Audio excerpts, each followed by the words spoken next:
What's up guys, Omni here, and the trailer for the next Legendary Heroes banner just released, and it features female Grima Robin. Just like the data miner said, she is a colorless dragon unit. Let's take a look.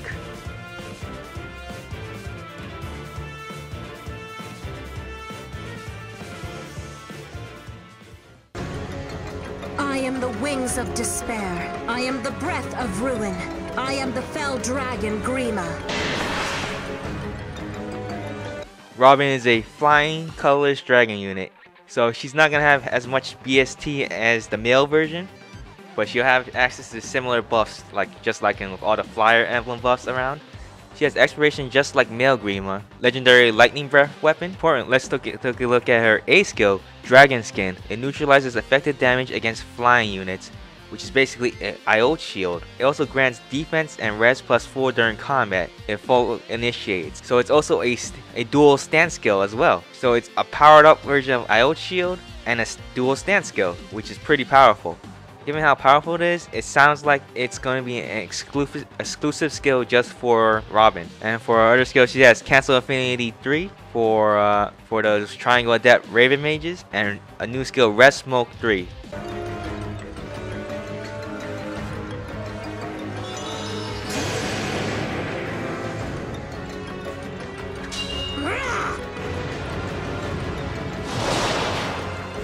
No, I shall end you first.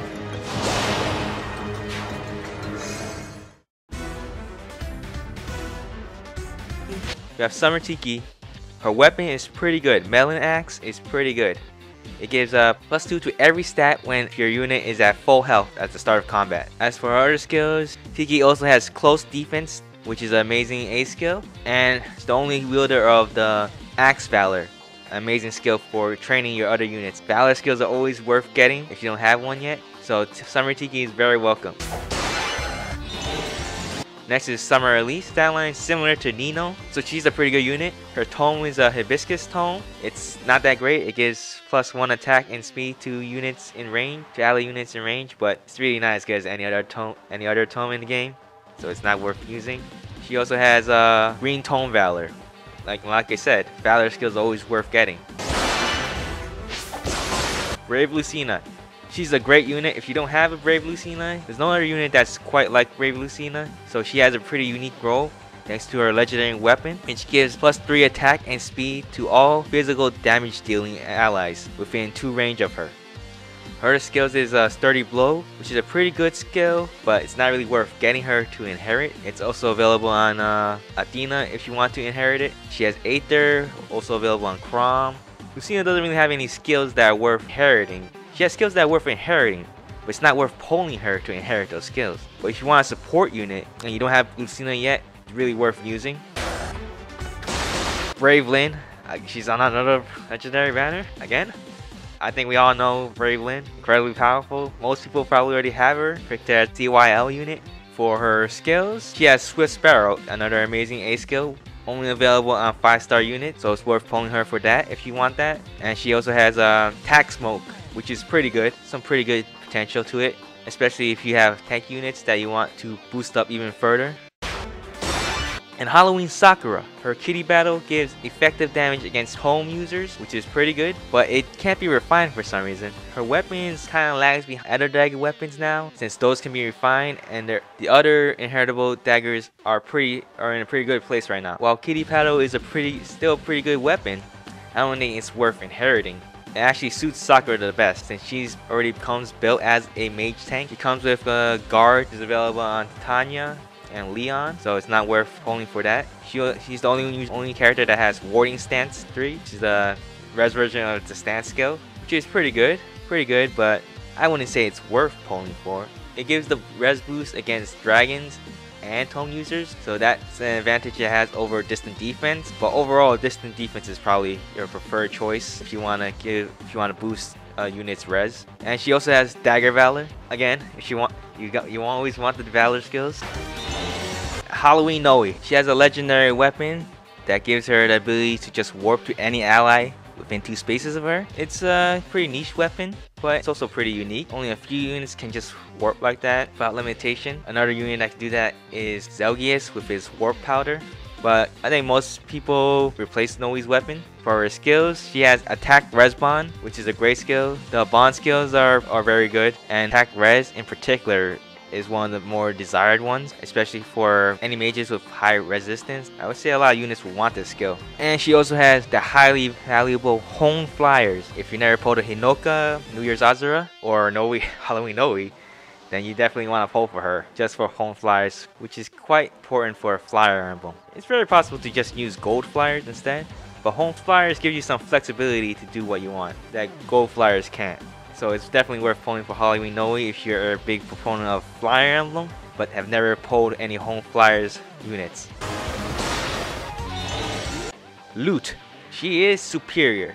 She's actually one of the best blue mages in the game. I have a minus attack Loot. She's actually wrecked a lot in the Grand Hero battles and the Bound Hero battles.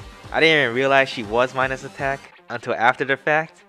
I mean, I knew she was minus attack when I summoned her. When I used her for those battles, I forgot that she was minus attack, and she still pulled her weight amazingly. If you get a non-minus attack one, she's gonna do a lot of work for you if you want a blue mage. She has Weirding Tome, which is a legendary weapon, and it has Speed Ploy in it, and it also gives +3 speed to her. And she also has Res Ploy 3 for inheritance if you want to go that route. So she's similar to Arvis in that she can debuff a lot of different stats. And Fjorm, she's back again. Everyone has a Fjorm, so you most likely don't want another Fjorm unless you want Attack Defense Bond or Shield Post. Shield Post is underrated. It has some potential to it, but yeah, you really have to experiment to see what it's good with. And I haven't really had a chance yet. But Attack Defense Bond is good, or if you want to merge Fjorm, that's also an option. She's a regular arena bonus unit now since she was given away for free. Gunthor is back. She has the inverse Blade Tome, which increases her damage based on the number of penalties on the enemy units. There's a lot of weapons that debuff the enemies now, from the refined daggers, including the new Spring Katria and Spring Sharina, who have double chill skills in their weapons. And Spring Katria even comes with a chill skill as well. So with all these debuffs that are coming out right now, Gunthor is looking to be pretty strong with her legendary weapon. And she also has Res Ploy. So Gunthor is looking pretty strong right now if you want to use her. Zelgius, he's basically a stronger Black Knight, and Black Knight's already really strong. But for inheritance, he only really has Fierce Stance, which is the attack version of the stance skills. And he also has Panic Ploy, which is good. So maybe if you want to inherit Panic Ploy, you want to pull with Zelgius. But otherwise, he's strong armor unit to use. Legendary Ike is back. You want Ike. He has Warding Breath, which is always going to be valuable. He also has defense tactics. Although that was given away as a sacred seal, it's still worth getting it onto some people for when the new tactic skills get released as secret seals. And of course, he's a strong unit. So that's all the units on the legendary banner. It's definitely a very good banner to pull on. All the units are good, as always. Let's see, for red we have Ike, Noe, and Zelgius. Ike has Warding Breath, Noe has Home Flyers, and Zelgius has Panic Ploy. For blue we have Brave Lucina, Loot, and who's the last one? And Fjorm. Lucina doesn't have any good skill inheritance worth pulling for. Loot has Res Ploy, Fjorm has Attack Defense Bond, and Shield Pulse. So blue is pretty weak if you're only looking for skill inheritance. They're all good units if you want to use them. Green has Summer Tiki, Summer Elise, and Gunthra.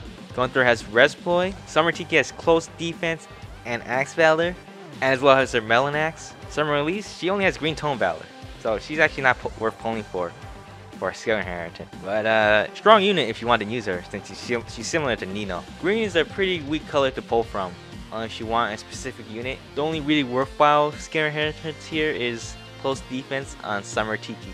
And for grays, we have female Grima, Sakura, and Brave Lyn. If Dragon Skin is inheritable, it's definitely worth pulling for since it's a powered up version of IO Shield. But I don't believe it's going to be inheritable. Female Grima is definitely going to be good with Expiration, the legendary Lightning Breath weapon. She's already immune to Flying Weakness thanks to Dragon Skin. And Red Smoke is pretty good too for inheritance. Brave Lane has Swift Sparrow and Attack Smoke. Sakura has Kitty Paddle, Warding Stance, and Dagger Valor. So from a skill inheritance standpoint, gray and red are definitely the best colors to pull for. Of course, if you're looking for a specific unit, then definitely pull for that unit if you want to. But if you're only looking for a skill inheritance, I would recommend gray or red. Well, that's the legendary banner, guys. Hope you enjoyed this. Have a nice day.